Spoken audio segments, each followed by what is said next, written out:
Welcome to Veteach. Veteach is India's first learning platform especially designed for B.Tech students. On this platform, we provide university-specific video lessons for all B.Tech branches. Along with this, we provide training for campus recruitment, IELTS, TOEFL, etc. Whichever state or university you may belong to, Veteach will empower you. Please install our app and subscribe to our YouTube channel. The title of this passage is Recent Stock Market Crashes. This is an economy-related passage. Let's go see the question first. The first set of questions, 14 to 19, are MCQs. What do most economists agree about the financial crashes from 1994 to 2013? What does John Coates think about risk-taking among stock market traders? What are some popular beliefs about traders? What did Coates find in blood samples from London traders in 2013? How do neuroscientists now view the brain? Why might a person waiting to see a dentist have extremely high cortisol levels? The next set of questions, 20 to 24, complete the flowchart below. It is a flowchart based question, basic fill in the blanks. The next set of questions, 25 to 27, are yes or no questions. Coates' views are held by many other economists, yes or no. Coates' suggestion of less transparency at the Fed is sound, yes or no. Raising the number of female traders may solve the problem, yes or no. Let's now dive into the passage. Paragraph 1. For as long as there have been financial markets, there have been financial crises. Most economists agree, however, that from 1994 to 2013 crashes were deeper and the resultant troughs longer lasting than in the 20-year period leading up to 1994.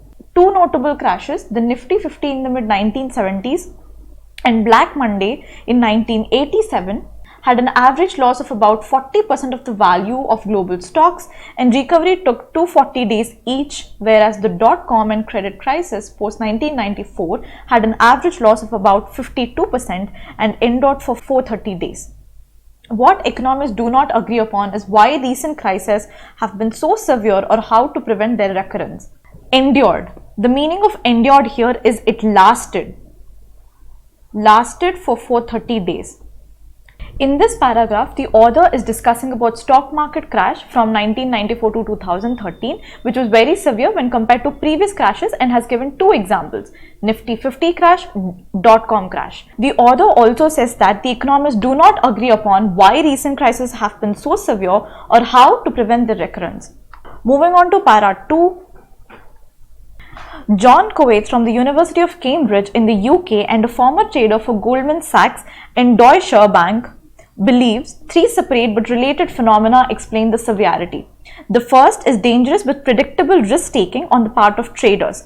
The second is a lack of any risk-taking when markets become too volatile. Coates does not advocate risk aversion since risk-taking may jumpstart a depressed market. The last is a new policy of transparency by the US Federal Reserve, known as the Fed, that may have encouraged stock exchange complacency, compounding the dangerous risk-taking. Now, the meaning of volatile. Volatile is unpredictability.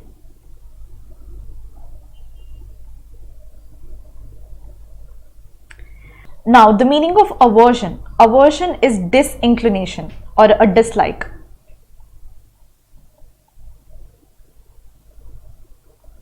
Meaning of complacency. Meaning of complacency is being in a state of self-satisfaction.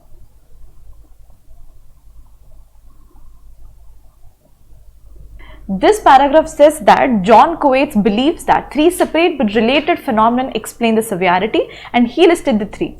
A. Risk-taking. B. Not risk-taking. 3. US Fed. Moving on to paragraph 3. Many people imagine a trader to have a great head for maths and a stomach for the roller coaster ride of the market, but Coates downplays arithmetic skills and double traders are made of such stern stuff. Instead, he draws attention to the physiological nature of their decisions. Admittedly, there are women in the industry, but traders are overwhelmingly male and testosterone appears to affect their choices. In this paragraph, the author says that many people believe that traders are good at maths, but Coates says otherwise. Coates says that testosterone plays the role in the choices of the traders. Now, what is testosterone? Testosterone is a male sex hormone. Moving on to paragraph 4. Another common view is that traders are greedy as well as thrill-seeking. Kuwait has not researched financial incentive, but blood samples taken from London traders who engaged in simulated risk-taking exercises for him in 2013 confirmed the prevalence of testosterone, cortisol and dopamine, a neurotransmitter precursor to adrenaline associated with raised blood pressure and sudden pleasure. Now, what is the meaning of precursor? Precursor is something that comes before. Something that comes before.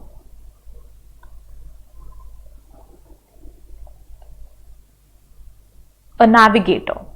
This paragraph talks about the common belief that traders are greedy as well as risk-taking, but blood samples taken from London traders show presence of hormones such as testosterone, cortisol, dopamine. Now let's move on to the next paragraph. Paragraph 5. Certainly, anyone faced with danger has a stress response involving the body's preparation for impending movement, for what is sometimes called fight or flight. But as Kuwait notes, any physical act at all produces a stress response. Even a reader's eye movement along words in this line requires cortisol and adrenaline. Neuroscientists now see the brain not as a computer that acts neutrally, involved in a process of pure thought, but as a mechanism to plan a carry-out movement. Since every single piece of information humans absorb has an attendant pattern of physical arousal. Here, Kuwait gives some more evidence on the role of hormones and says neuroscientists do not see our brain as a computer. Para 6. For muscles to work, fuel is needed, so cortisol and adrenaline employ glucose from other muscles and the liver. To burn the fuel, oxygen is required, so slightly deeper or faster breathing occurs. To deliver fuel and oxygen to the body, the heart pumps a little harder and blood pressure rises. Thus, the stress response is a normal part of life as well as a resource in fighting or fleeing. Indeed, it is a highly pleasurable experience in watching an action movie, making love, or pulling off a multi-million-dollar stock market deal. This para gives details of how cortisol and adrenaline works, and their cause and effect is explained here. Moving on to para 7. Cortisol production also increases during exposure to uncertainty. For example, people who live next to a train line adjust to the noise of passing trains, but visitors to their home are disturbed. The phenomenon is equally well known of anticipation being worse than an event itself. Sitting in the waiting room thinking about a procedure may be more distressing than occupying the dentist chair and having one.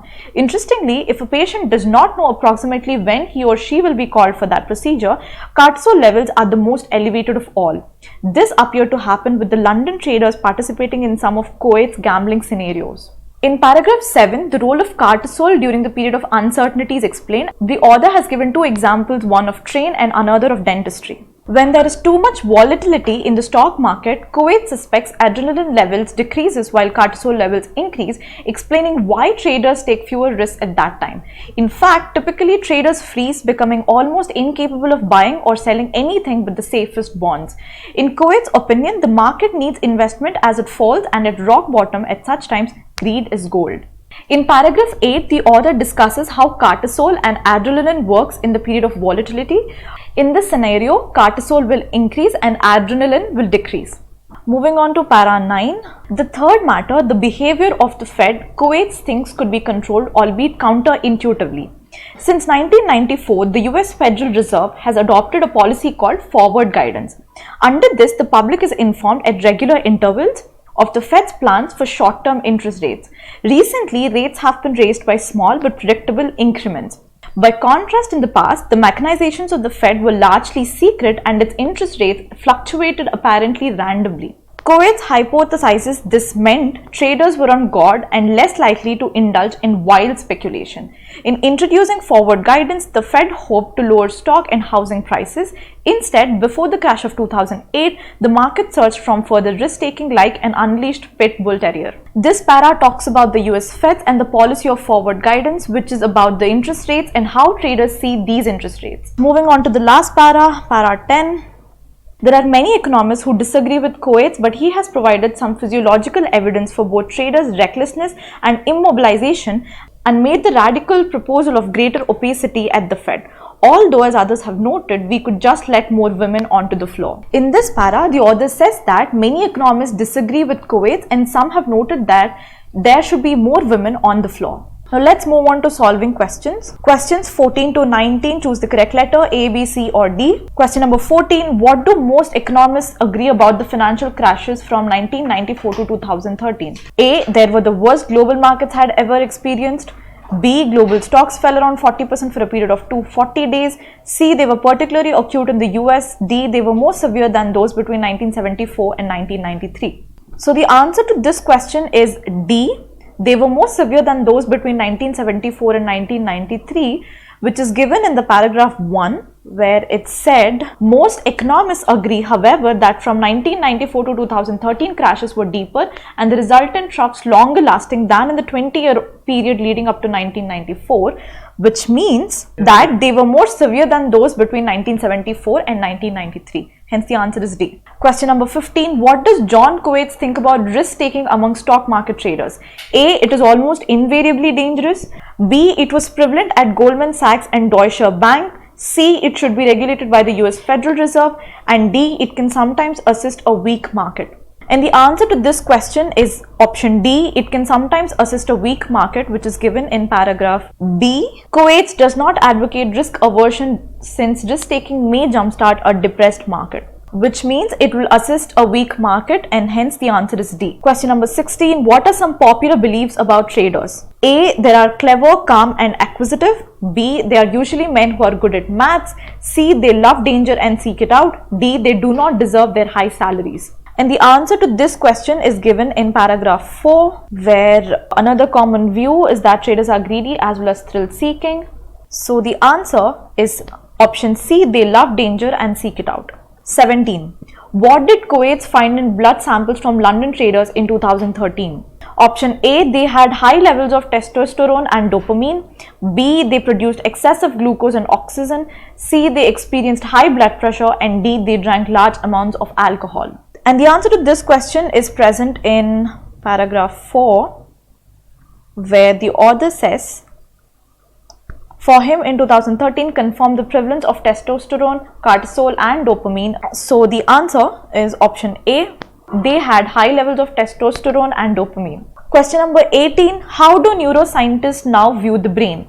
Option A, as an extraordinary computer. Option B, as an organ to control movement. Option C, the main producer of adrenaline and cortisol. Option D, as a significant enhancer of pleasure. And the answer to this question is B, as an organ to control movement, which is given in paragraph 5, where it is mentioned that neuroscientists now see the brain not as a computer that acts neutrally involved in a process of pure thought, but as a mechanism to plan and carry out movement, since every single piece of information humans absorb has an attendant pattern of physical arousal. So the answer is B. Question 19.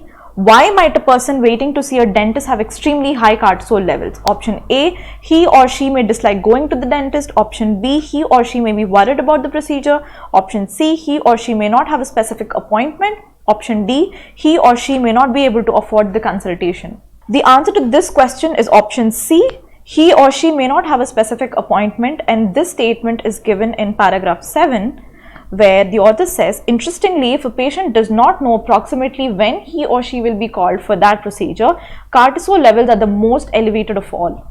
So the answer is C. Moving on to questions 20 to 24.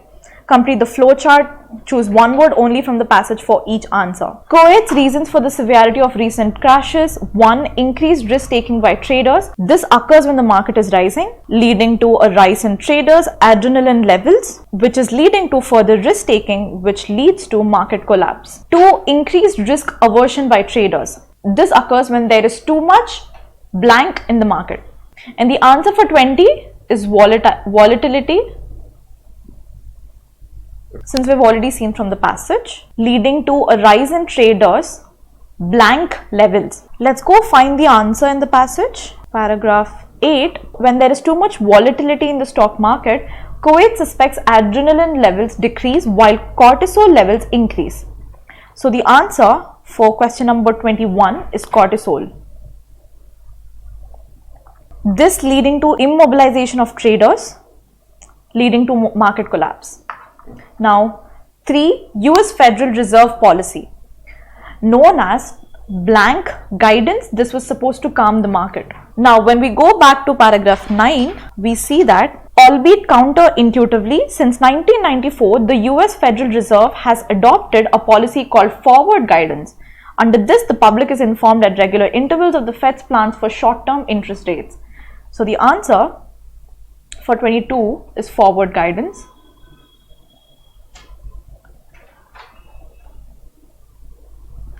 Leading to traders' disregard for small regular interest rate rises and their blank speculation. Going back to the same paragraph as before, paragraph 9, where Coates hypothesizes this meant traders were on guard, less likely to indulge in wild speculation. So the answer for question number 23 is wild speculation, which leads up to question number 24, blank risk taking. And the answer to this question is in the same paragraph as before, paragraph 9, where it is said that before the crash of 2008, the market surged from further risk taking like an unleashed pit bull terrier. The answer for 24 is further risk taking, which is leading to market collapse. Moving on to the next set of questions, 25 to 27, do the following statements. It's a basic yes or no question. Let's go. Number 25, Coates' views are held by many other economists. And the answer to this question is no, where they've clearly given that there are many economists who disagree with Coates. So the answer is no. Question 26, Coates' suggestion of less transparency at the Fed is sound. And the answer to this question is not given, because nowhere in the passage have they mentioned about the transparency at the Fed. Question 27, last question, raising the number of female traders may solve the problem. And the answer to this question is a yes. When you go back to the last paragraph towards the end and made the radical proposal of greater opacity at the Fed, although as others have noted, we could just let more women onto the floor. So the answer is a yes. That's it for today, guys. Subscribe for more videos.